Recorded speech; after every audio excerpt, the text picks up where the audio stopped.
Yo, what up, good people? You know who it is. It's your main man, KG, back again with another one. Here to say, ¿Qué fale, Cadila, cómo están ustedes? ¿Cómo está? ¿Cómo está? Mambo VP and Bawoni, baby. Basically, how y'all doing? In today's video submission, I shall recount the 4 occasions on which I auditioned for the Grand American Idol. Y'all ready? Here we go. First time that I auditioned for the American Idol was at the Rose Bowl in Pasadena. During that time I was with my mother, my aunt, my sister, and my nephew as well. I can remember there being a sea of contestants that were there trying out for the show. You could see all of these tents. You know, we had to actually set up our tents so that we can camp out for this thing. It lasted about 3 days. I was like somewhere around like 1,500, like close to that number. The people that were there helping us to register gave us a number, and it almost felt like a mug shot.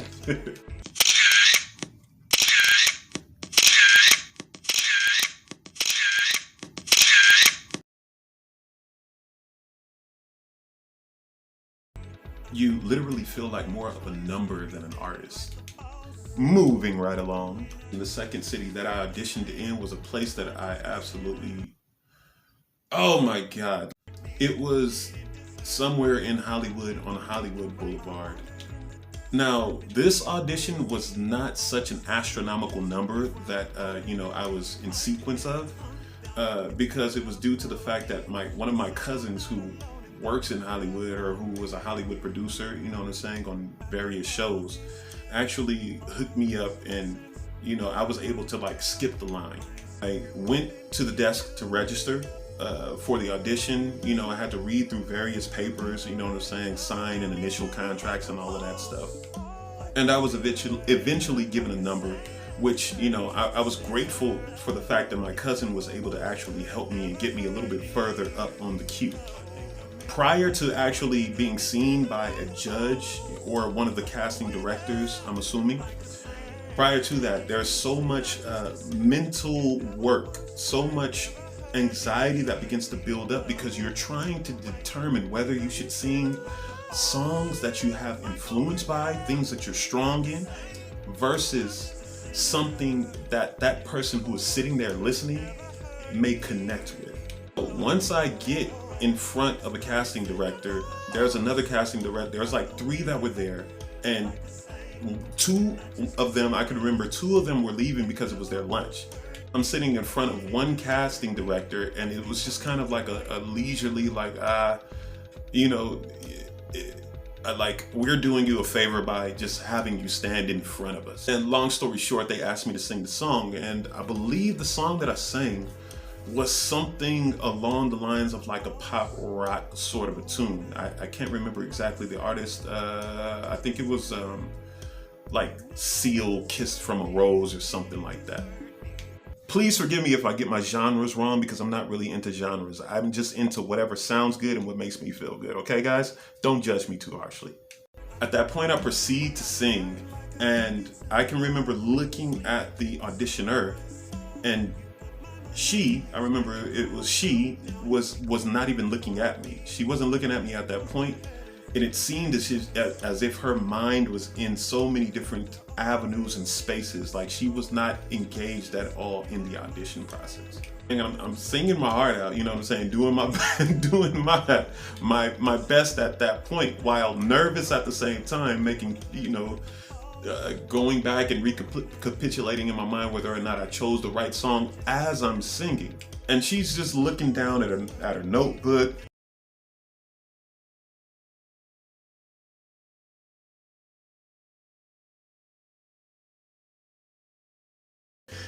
She's on her cell phone.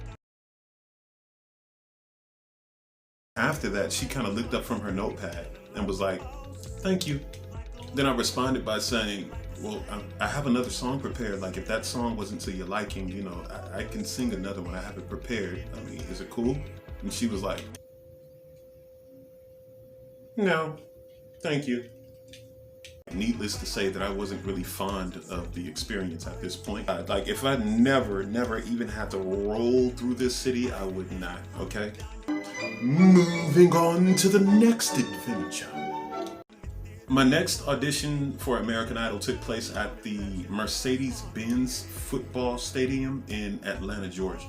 This particular time that I went to audition in Atlanta, Georgia was actually my first time being in that, or no, rather, wait a minute, let me make a correction. It was my second to third time actually being there because I was on tour and I toured through that city with As Yet. They are an R&B group that I used to travel with there, which is a completely different video upload, a different story, okay?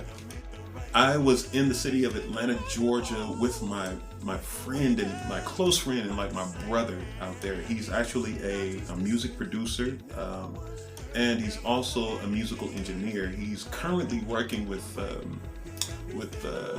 Faith Evans and Jason Derulo. He's done a lot of work with and has connections with them. Not to name drop or anything like that, but you know, these are the types of relationships that I have so that you can better understand, you know, what my relationships are, if you will. Does that make sense?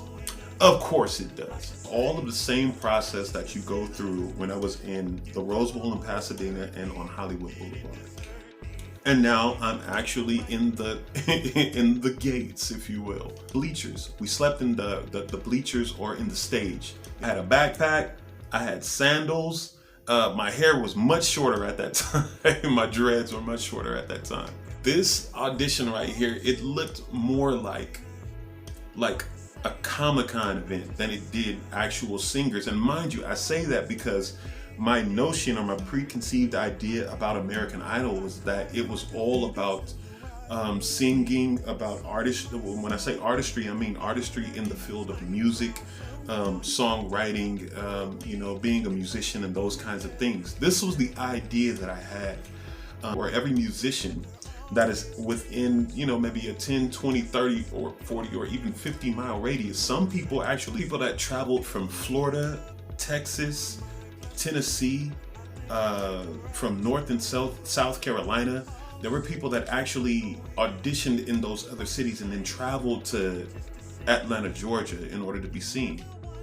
So the positive thing, I guess you could say, some of the positives that I extracted from that experience is that you will be in a hub of other musicians, singers, dancers, entertainers, and the like. I had a chance in Atlanta to actually really eat some authentic food. I met some very beautiful ladies there, very accommodating, very hospitable, right there in Atlanta, Georgia. So it's not all negative, I must say. But there is, in my opinion, a different way to go about actually marketing yourself and putting your talents out there, okay? All right, that pretty much sums up that experience. We're gonna move on to the next. Last place that I auditioned for the American Idol was at the Mile High Stadium in Denver, Colorado. At the time, I was working as a group fitness instructor at the March Air Reserve Base, okay, for the military. Doing group fitness, you know what I'm saying, Thai bow, dance fitness, all that kind of shit. And so I remember that it was my brother, my elder brother, that paid for my ticket to go there. He was the one that actually told me about the audition.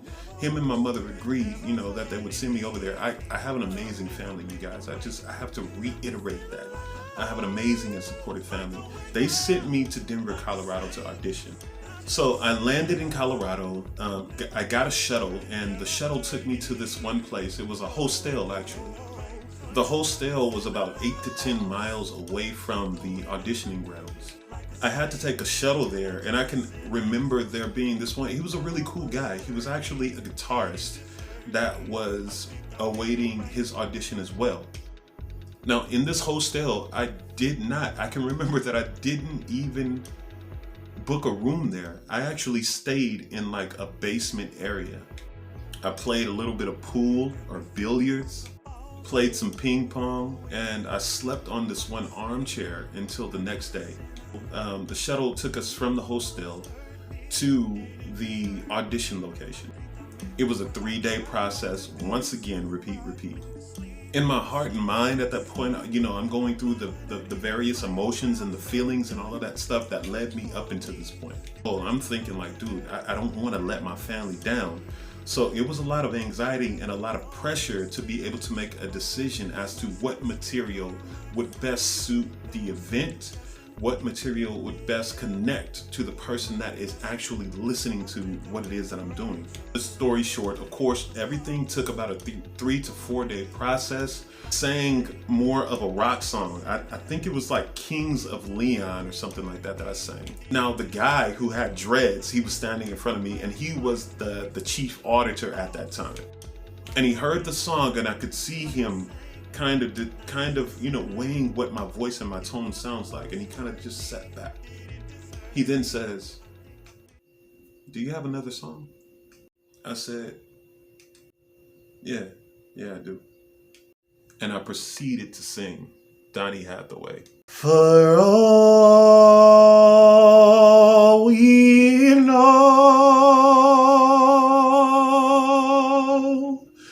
we may never meet again.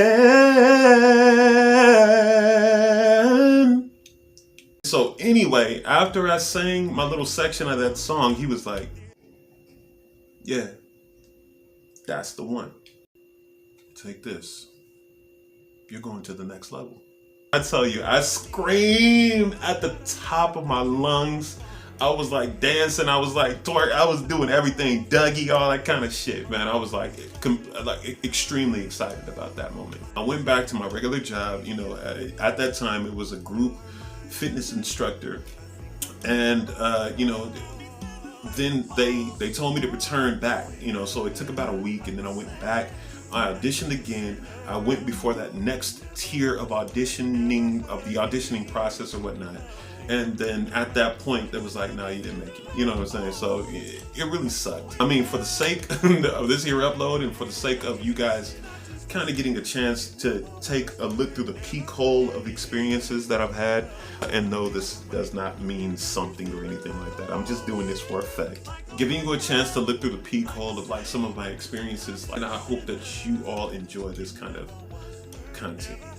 All right, good people. So until next time, you know who it is. It's your man KG, and until next time, throw your K's up, throw your K's up, throw your K's up. KG out.